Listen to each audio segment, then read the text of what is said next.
Appreciate everybody's attendance here today. Joining us up front, we have Steve Letarte, crew chief of the number 88, Dale Earnhardt Jr., driver of the number 88, team owner Rick Hendrick, and Dr. Jerry Petty, neurosurgeon. This time I'm going to call on Dale Earnhardt Jr., who has some things he'd like to share with everyone, and then we'll open it up for questions. We have a couple of mic holders. We'll get to as many questions as we can, but I ask, please, one question per try, okay? Go ahead, Dale. Thank you. I guess I'll just start out with where this all kind of began. We had a test at Kansas about 5 weeks ago, and we blew a right front tire going into turn one, and I remember everything about that accident and everything after that accident, but I knew that I didn't feel, you know your body and you know how your mind works, and I knew something was just not quite right. But I decided to, just try to push through and work through it. I'd had concussions before and knew exactly kind of what I was dealing with, so I felt pretty good after a week or two, and definitely 80–90% by the time the chase started, and by the time we got to Talladega, I felt 100%. Felt really good. And in the accident at the end of that race, I was hit in the left rear quarter panel, and it was a sort of a odd kind of a collision where the car spun around really quick and just sort of disoriented me, and I knew that I'd sort of regressed and been, had a bit of a setback, and knew, again, you know how your body is, and you know when something's not quite right, and I knew as soon as it happened that I had, re-injured myself, if, for lack of a better way to describe it. And, it didn't feel, it wasn't nothing, it was not even half of the impact that I had at Kansas, but it was enough to,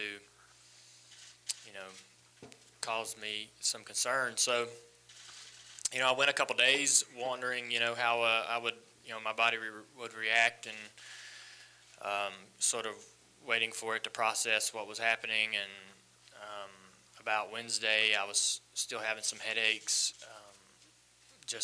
That was really the only symptoms that I was having, was the headaches. So I took it upon myself to, I contacted my sister, and we talked about seeing a neurosurgeon, and we ended up getting steered toward Dr. Petty and met with him. Ran through a couple tests, everything was checking out. Did an MRI, everything looked good there. But I was really honest with him about how I felt, and honest with him about the whole process from Kansas all the way on. And he spent the night thinking about what we discussed and everything that we did on Wednesday, and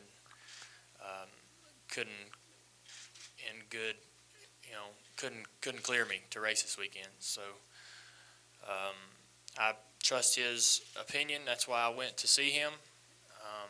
He's been a good friend of mine for a long time, and has helped me through a lot of injuries before. So I believe when he tells me I don't need to be in the car and I need to take a couple weeks off, that's what I need to do. So that's pretty much the extent of it. I got a lot of support from my team. I'm excited about their opportunities the next couple weeks with Regan, and just looking forward to getting this cleared up and get back in the car as soon as I can, so I can get back to working with my team and get back to competing on Sundays. Thank you, Dale. We'll take questions now. Please raise your hand. Identify yourself by your affiliation. Let's start here with Jenna, and then we'll go to Claire. Jenna Fryer, AP. Dale, did you see anyone for the Kansas the issues you had at Kansas. And if you knew immediately why, that something was off on Sunday, why did you wait until Wednesday? No, I didn't see anybody at Kansas. I regret not seeing somebody after that happened. I was stubborn, and like I'd had concussions before, and knew what I was, thought I knew what I was dealing with, and felt like, that I was capable of doing my job. And I had called Steve. We talked about how I was feeling, and I told him that I really, I felt pretty good, but I really wouldn't know if I would be able to compete until I got into the car. When you have a concussion, the symptoms can be really mild, and then they'll typically go away after a couple days, and you feel perfectly normal. But then when you get in a car and you go around the track at a high rate of speed, you start to understand that some things just aren't quite where they need to be, and some reactions just aren't as sharp. And you really can't get a measurement of that until you're in the car. You can't even, there's just no way of knowing until you can drive. And I wasn't willing to, with the chase coming up, I didn't know how difficult, if I was to volunteer myself to medical attention and be removed from the car, I didn't know how difficult it'd be to get back in. And but I was honest with Steve and told Steve, I said, when we get to Atlanta, and if I don't feel good, I'm going to be honest with you and tell you that we need to have something in as a backup plan for me to get out of the car. I wasn't going to drive the car if I felt like I was gonna deal my crew chief and my team a shorthand that weekend. But and that's kind of the same reason I waited till Wednesday. It was the shot at Kansas was, I think we got the data, but it was around 40 G's, and the shot at Talladega was only 20 G's. It wasn't really that big of a wreck, and the fact that I felt the way I did was what concerned me after the accident at Talladega, because it wasn't that hard of a hit. So I wanted to process how I felt over a couple days, and I went to the doctor Tuesday, actually. So anyways, we I just wanted to process what was happening, and I knew having them two concussions back to back was not a good thing. So I needed to go see somebody regardless of whether I wanted to get out of the car or not. So just for my own well-being, I couldn't,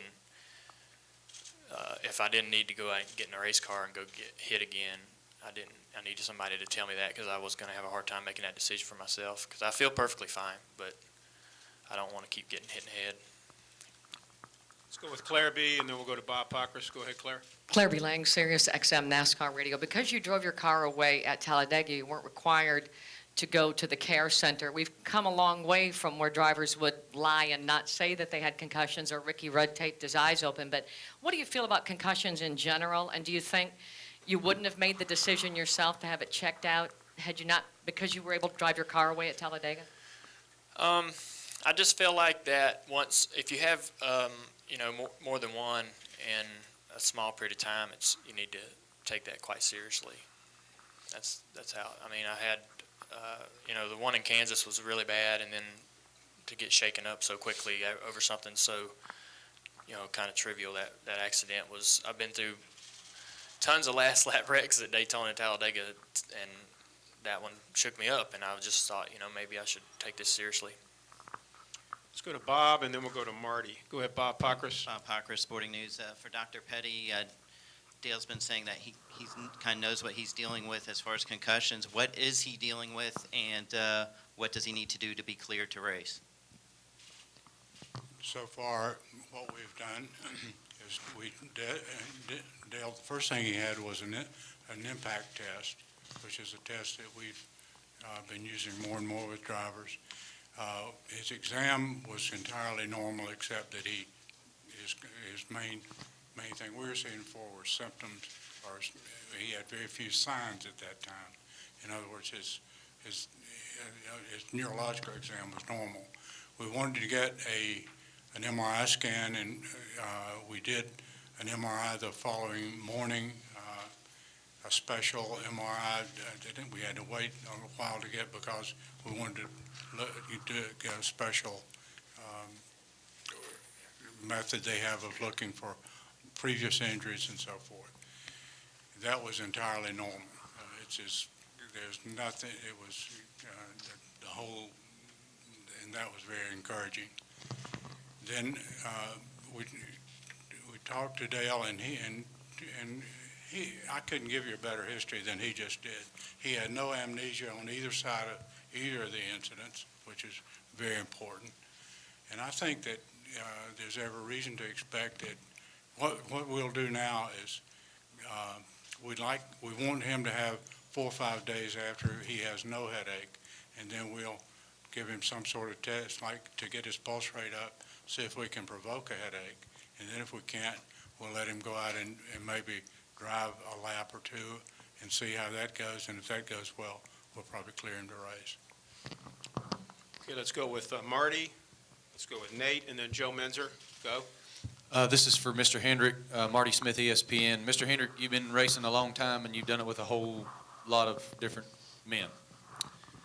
What level of courage does it take for someone to take it upon themselves at the highest level when all of them talk all the time about how terrified they are that somebody's going to take their wheels, for him to walk in and admit that he had this pain? Well, I think that's one thing everybody admires about Dale is how honest and upfront he is. He cares a lot about the team, his fans, and the sport in general. And but when he knew that there was something not right, he went to see Dr. Petty here, and you know, I admire him. I think a lot of guys would try to play hurt, but when the doctor tells you you get hit again, like right away, it could be catastrophic. So, you know, I think this deal has worked out extremely well as it could. I mean, we were so happy yesterday that the MRI was completely normal, that no damage. We don't have a problem there. And for these two guys to have the kind of year they've had to lead the points and get in the chase, and we've got a lot of years left to race. I always want to be on the side of safety, and I applaud Dale for raising his hand and going in there and getting checked out. Let's go with Nate Ryan, Joe Menzer, and then Jim Utter. Nate Ryan, USA Today. For Dale, you said you've had other concussions in the past. We know there was the one in 2002. Have there been others in between then and now? And have there been other instances where you haven't gotten it checked out and you've just known that the symptoms are going to clear and you'll be okay once you get back in the car? Well, I can't really recall precisely every one I've had. And me and Dr. Petty were trying to count them the other day, but you know, those were really mild, and you were fine in 48 hours. For whatever reason, you know, the wreck at Kansas was just really severe and really surprised me.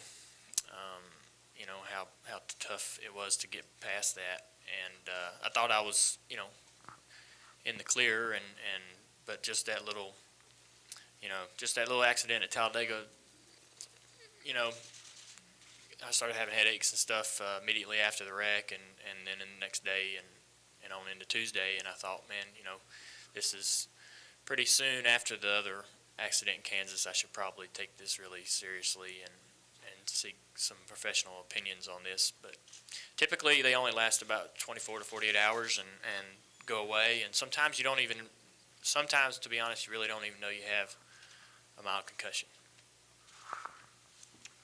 Let's go with Joe Menzer, Jim Utter, Viv Bernstein. Joe Menzer, NASCAR.com. Dale and Rick, this concussions have been in the news quite a bit lately, particularly with the NFL. In light of that, how much of a concern is this for your long-term health, and did that kind of play into it at all? I think that, you know, I don't think that it played into it a whole lot. When something happens to your body, if I want to, live a healthy life, so I'm going to make sure that I'm doing the right thing, and that's all I felt like I was doing here. And I think that if I give myself time to, get healed up, I can race for as long as I want to race, and that's my objective. I think the real good news is that it has come to light with the NFL, and Dr. Petty handles the NFL guys with the Panthers too, and there's another doctor here too with him, and there are some things they can do to help it along and protect them, and he was explaining all that. So the good news is, this is kind of preventive maintenance, not to take a chance, and there's no damage, and but I think,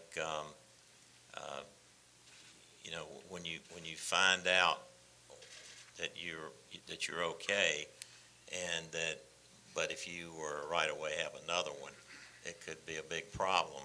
Then I think guys are going to have to pay attention to it, just like the NFL, just like I heard on Sports Center talking this morning about 2 or 3 different people that were waiting to get cleared to play this weekend. So, as Dr. Petty said, he can't drive until these things happen. So I think it's good that it's, all the safety stuff we have in the cars today. There's probably was a lot of, I can remember in my career, broken legs, broken arms, guys sitting out for different stuff, and we don't have that. I remember Terry Labonte having to sit out when he had that inner ear problem, and I think that the good news is the cars are so safe, the medical field is so advanced. If we do what they tell us, we shouldn't have any trouble.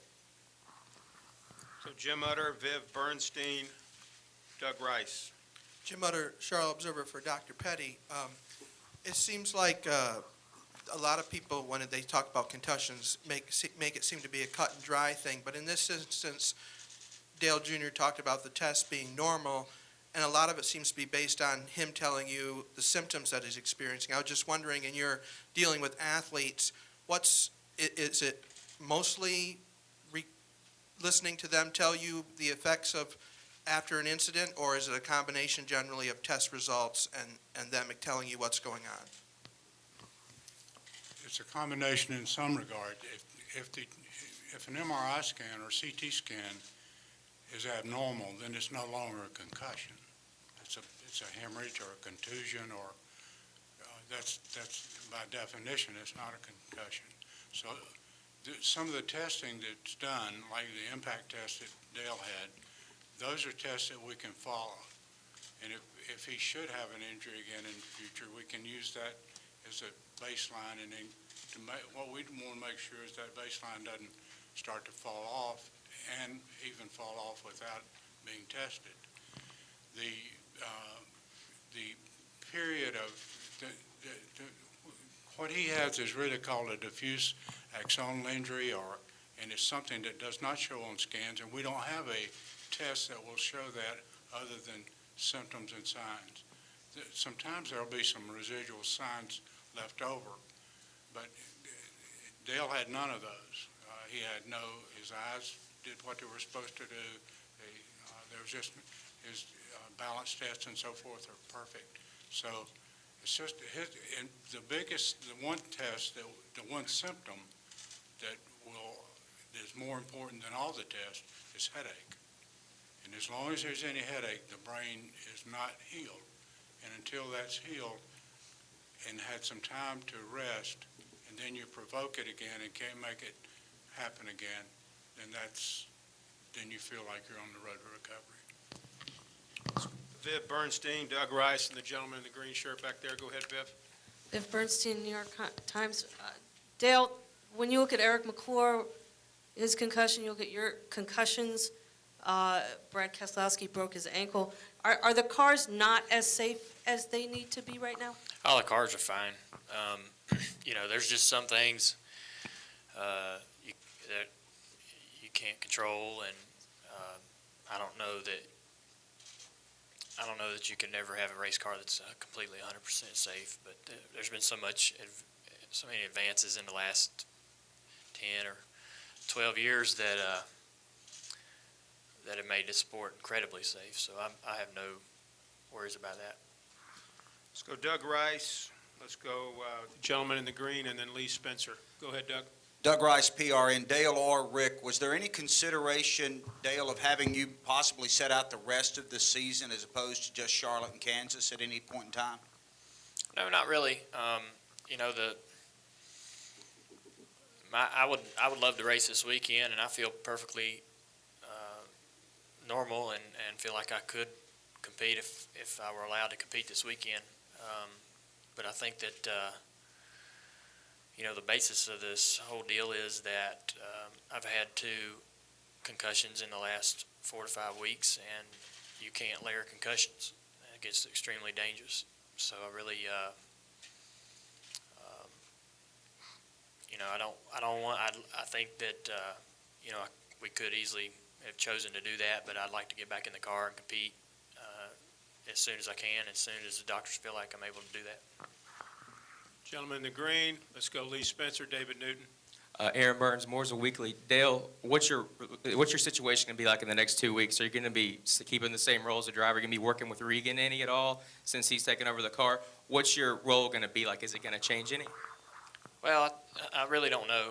I just, you know, I probably need to, you know, rest and relax as much as I can, allow my brain to take a break and get some healing done. But, you know, Regan's doesn't need any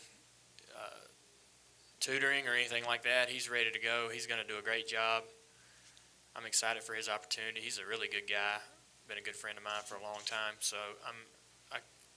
under the circumstances, I think this is a really, really neat opportunity for him. And I think that Steve and the guys will enjoy working with him. Let's go Lee Spencer, David Newton, Bob Dillner. Lee Spencer, Fox Sports. Considering the incredible season you're having, did it make it even more difficult to make this decision, you know, the first time, the second time, and is it just frustrating because of how well you and Stevie were working together? It's frustrating. I really didn't get to make the decision. I left it in the hands of the docs, and I believe, and I'm going to do what they tell me to do. But it's pretty frustrating. I just enjoy driving cars every weekend and enjoy going. I look forward to being at the racetrack with Steve, so I'm going to really miss that. Okay, let's go with David Newton, Bob Dillner, Jeff Gluck. David Newton, ESPN.com. This is for Dale Jr. and to Dr. Petty, if you would address it. I know in the NFL, if you have a concussion, they make you sit out, 6 or 7 days before you go back in. NASCAR drivers have kind of hid this fact like Dale Jr. kind of did after the Kansas incident. Does there need to be more stringent rules or something that would prevent drivers from being on the track with concussions? We've patterned our rules after the NFL to a degree. We would do the same procedure about giving them 5 or 6 days without a headache and then doing provocative tests.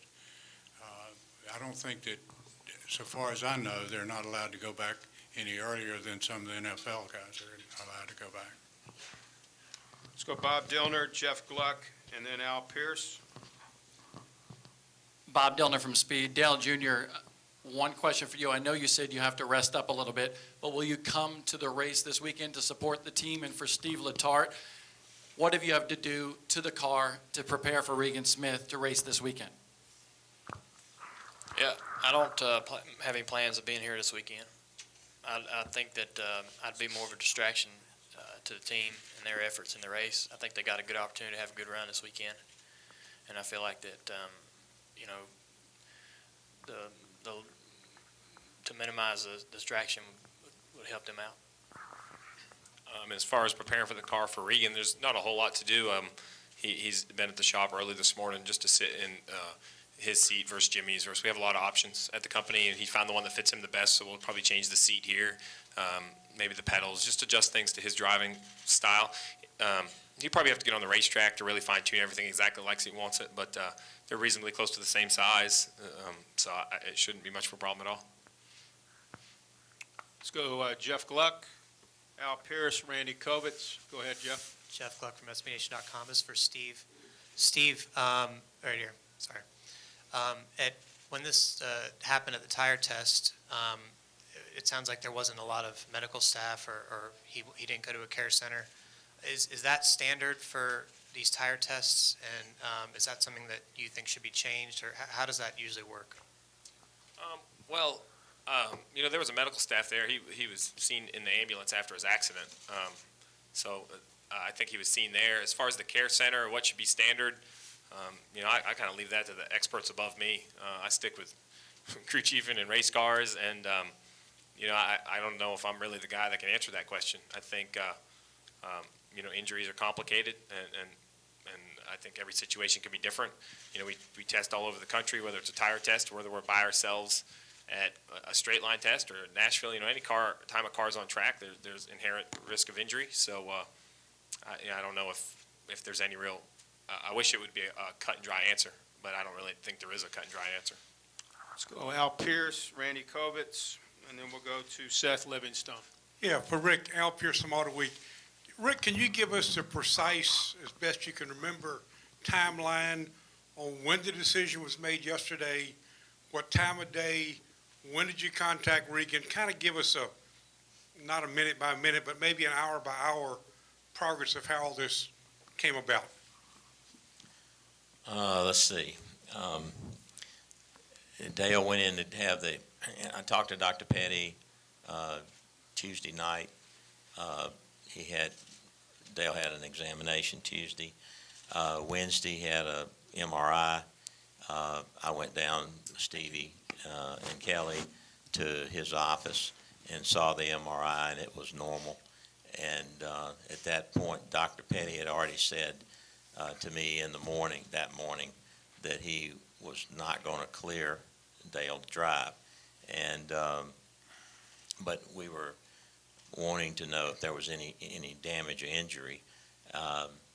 Then because Kelly has been working with Regan and Junior likes him, I called James Finch last night about 10 o'clock and asked him could we use Regan, and he agreed, and that's told Stevie last night, and then 8 o'clock so this morning he called Regan and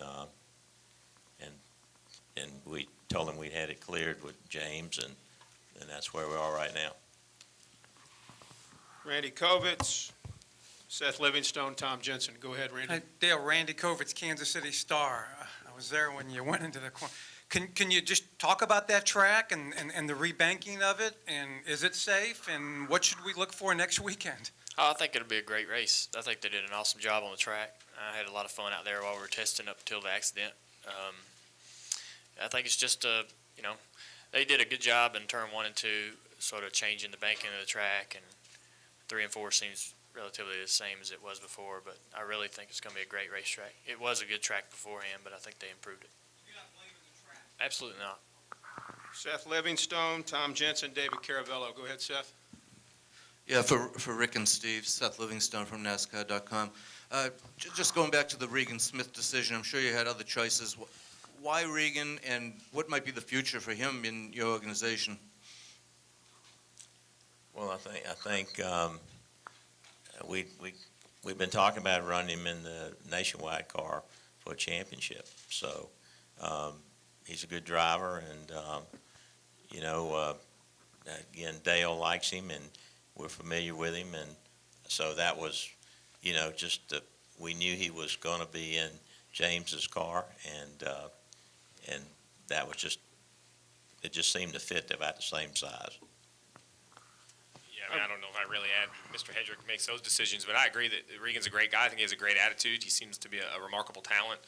He's part of the Chevrolet family, which obviously helps that when he comes and drives our car. And we were just looking for someone that could come in and do a great job. We feel he can, and the fact that Dale believes in him so much really made the decision even that much easier. I'm going to take 2 more. We got Tom Jensen, and then we'll finish with David Caravello. Hi, Dale. Tom Jensen, Speed.com. What are your emotions right now? We've seen drivers on the verge of tears when they've had to give up their cars in mid-race and some very emotional feelings. How are you coping with that? Yeah, I'm really gonna feel pretty odd not being in the car. I'm anxious, real anxious, just to get back into the car and get back to, I think you learn not to take things for granted, and I just hate that this has caused such a fuss. Finish up, David Caravello, final question. David Caravello, NASCAR.com. Dr. Petty, when it comes to concussions, first of all, are you more susceptible to them going forward when you get one? And then I'll ask you another one right after that. Are you more susceptible to them once you get one? Yes. Secondly, how much of diagnosing all this hinges on individual admission? 90% of concussion probably depends on individual information. I mean, the headache, people around you might notice that you're different, but by and large, it's a patient's, the history that the patient gives is the thing that tells you that they've had a concussion. A concussion can be seeing stars. A concussion can be just being addled for a minute. Anytime the brain's not doing what it's supposed to do after an acceleration or deceleration, that's a concussion. Gentlemen, thank you very much and for being in here today. And good luck the rest of this season. A couple announcements that we would like to make. Steve O'Donnell, who is the Senior Vice President for Racing Operations at NASCAR, will be available in here in approximately 15 to 20 minutes. Also, Regan Smith, driver of the number 88 Chevrolet this weekend here at Charlotte Motor Speedway, will be at the number 88 hauler at 2:45 today.